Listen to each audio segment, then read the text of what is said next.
अमरावतीच्या फ्रेजरपुरा परिसरातील गावराणी आणि अवैध देशी दारूचे दुकान तसेच गांजा विक्री केंद्र तत्काळ बंद करण्यात यावे या मागणीकरिता बहुजन समाज पक्षाच्या वतीने पोलीस आयुक्तांना तिसरे स्मरणपत्र देण्यात आले आहे।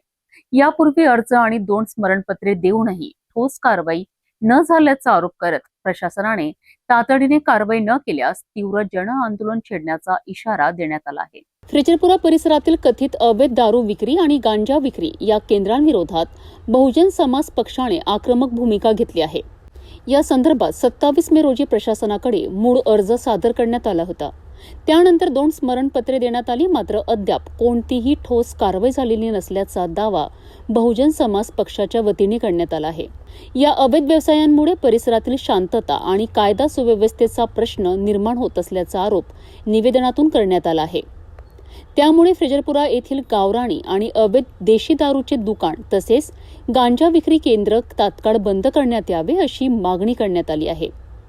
ही मागणी पूर्ण न झाल्यास बहुजन समाज पक्षाच्या वतीने तीव्र जन आंदोलन छेडण्यात येईल असा इशाराही निवेदनाद्वारे देण्यात आला आहे।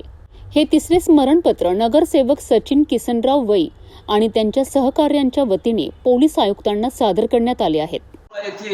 बरेच वर्षापासून गावरानी दारूचे धंदे चालू आहेत। त्याचप्रमाणे त्या ठिकाणी देशी दारूचे जे दुकान आहे ते भर वस्तीमध्ये आहे। त्या ठिकाणी विहार, बौद्ध विहार, हनुमानजीचं शिव मंदिर, त्या ठिकाणी आपलं दवाखाना आणि बाजूला शाळा सुद्धा आहे। अशा ठिकाणी देशी दारूचे दुकान आहे आणि गावरानी दारू आणि आता तर गांजा विक्री सर्रास चालू आहे। त्या व्यसनामुळं आमच्या येथील तरुण पिढी हे खूप व्यसनाधीन होत चाललेली आहे। काही गावरानी दारू पिल्यामुळे काही तरुण लोक आताच बरेच ठिकाणी मरण पावलेले आहेत आणि गांजामुळे सुद्धा बरेचसे तरुण पिढी हे व्यसनाधीन होत चाललेली आहे। यामुळे बरेचसे संसार उद्ध्वस्त होत आहे आणि तरुण पिढी सुद्धा व्यसनाधीन होऊन त्याचे भविष्य सुद्धा उद्ध्वस्त होत आहे। याकरिता फ्रेजरपुरा पोलीस स्टेशन तसेच पोलीस कमिशनर साहेबांना आम्ही 3दा पत्र दिले।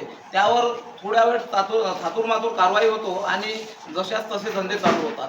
त्या निमित्ताने पोलीस प्रशासन कोणतीही कारवाई करत नसल्यामुळं पोलीस आयुक्तांना 3दा पत्र दिल्यानंतर सुद्धा कारवाई होत नाही। म्हणून आम्ही मागच्या 12 तारखेला पोलीस आयुक्त साहेबांना निवेदन दिलं आणि त्यामध्ये लिहिलं होतं की हे तिसरं पत्र आहे आपणास आणि आम्ही 4थं पत्र देणार नाही, आम्ही आंदोलन छेडू। त्याच उद्देशाने आज आम्ही यशोदानगर चौकामध्ये रस्ता रोको आंदोलन केलं आणि यानंतर सुद्धा पोलीस प्रशासन व येथील प्रशासन जर जागा होत नसेल तर आम्ही यानंतर तीव्र स्वरूपाचे जन आंदोलन छेडू असे आम्ही सर्वांना हे करतो आणि यानंतर यावर कारवाई झाल्याच पाहिजे अशी आम्ही सर्वांना पोलीस प्रशासनाला विनंती सुद्धा करतो की त्यांनी यावर कारवाई करावा। फ्रेजरपुरा परिसरातील कथित अवैध दारू आणि गांजा विक्री विरोधातील या तक्रारीवर प्रशासन आता कोणती भूमिका घेते आणि कारवाई होते का याकडे नागरिकांचे लक्ष लागले आहे।